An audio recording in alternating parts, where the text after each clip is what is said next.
Assalamualaikum warahmatullahi wabarakatuh. Halo teman-teman. Di video kali ini kita akan membahas latihan soal TKP CPNS 2023 dan video ini video yang ke-60. Soal pertama. Seandainya ada penawaran untuk mengikuti workshop atau pelatihan yang akan mendukung kompetensi kerja Anda, maka A. Anda akan ikut jika ditugaskan, B. Anda merasa sudah berkompeten, C. Anda akan mengajukan permohonan untuk ikut, D. Anda akan menyarankan teman-teman untuk ikut, E. Pelatihan atau workshop tidak berpengaruh pada karir Anda. Soal nomor 1, seandainya ada penawaran untuk mengikuti workshop atau pelatihan yang akan mendukung kompetensi kerja kita, maka apa yang akan kita lakukan? Di antara kelima pilihan ini, yang punya poin paling tinggi adalah pilihan C, yaitu Anda akan mengajukan permohonan untuk ikut.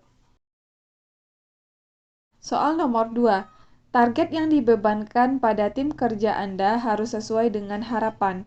Untuk memenuhi target tersebut, maka Anda akan A. Bekerja sama dengan anggota tim lainnya, B. Meminta atasan untuk tidak terlalu menaruh target yang besar kepada tim kerja Anda, C. Akan segera membuat target sendiri dan tidak memikirkan target yang ditentukan oleh anggota tim lainnya, D. Memberikan kontribusi secara maksimal agar tetap dapat terpenuhi, E. Memberikan kontribusi sekedarnya.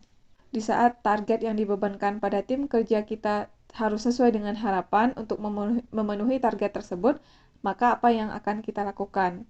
Jawaban yang paling tinggi poinnya adalah pilihan D, yaitu memberikan kontribusi secara maksimal agar tetap dapat terpenuhi. Soal nomor 3. Semenjak musim kemarau melanda negeri ini, terutama di daerah tempat tinggal Anda, membuat masyarakat di sekitar harus berhemat dalam penggunaan air untuk kebutuhan rumah tangga dan keperluan sehari-hari lainnya. Satu-satunya sumber air yaitu berasal dari air PDAM yang mengalir di setiap rumah warga.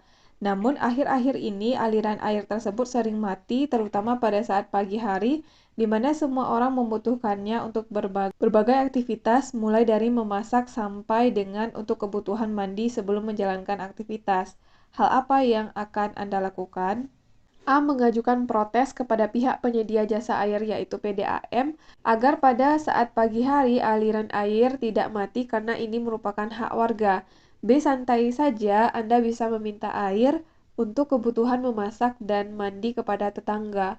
C. Menggunakan air seadanya untuk memasak dan kebutuhan mandi sebelum berangkat ke kantor agar tidak terlambat. D. Meminta suami atau istri untuk membeli air galon setiap harinya untuk kebutuhan memasak dan mandi anggota keluarga.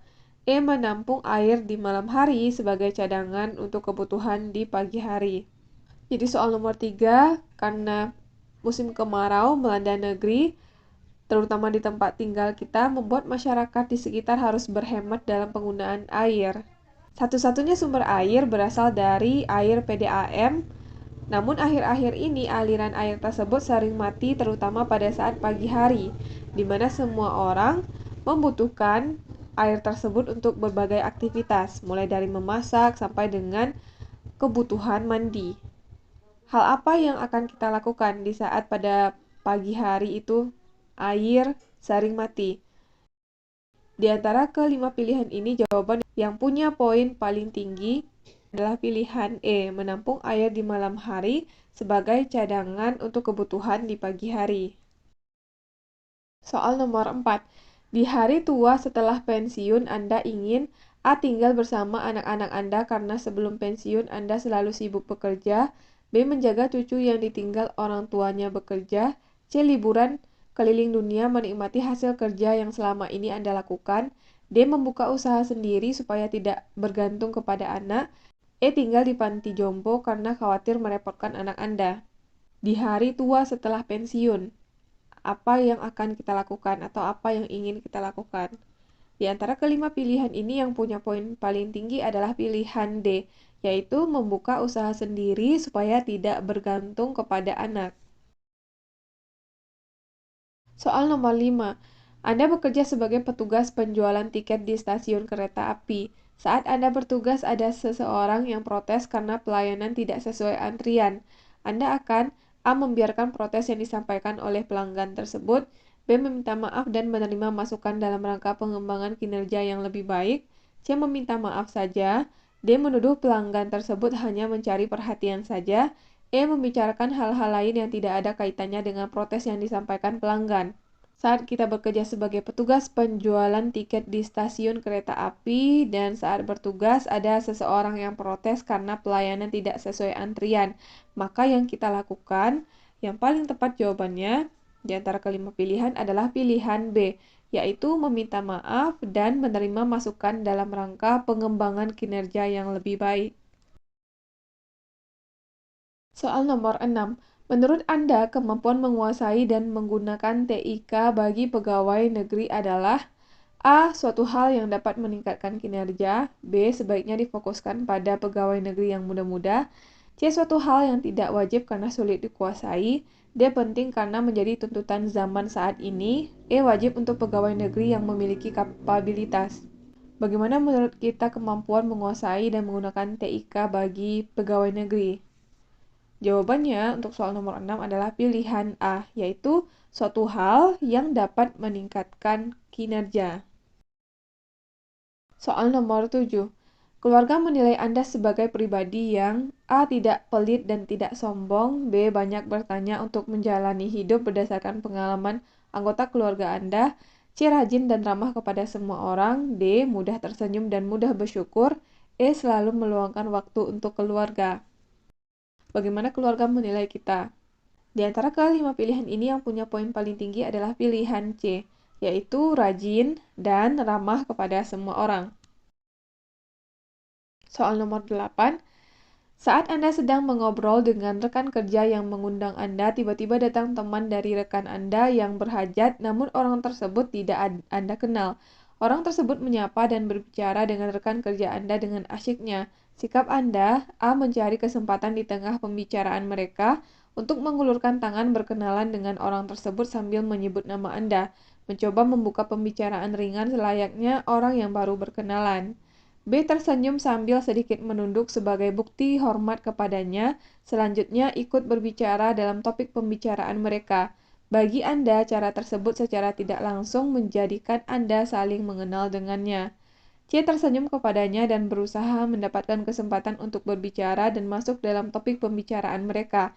Bila merasa diacuhkan, maka Anda segera berpindah mencari sisi tempat lain untuk menjamu hidangan.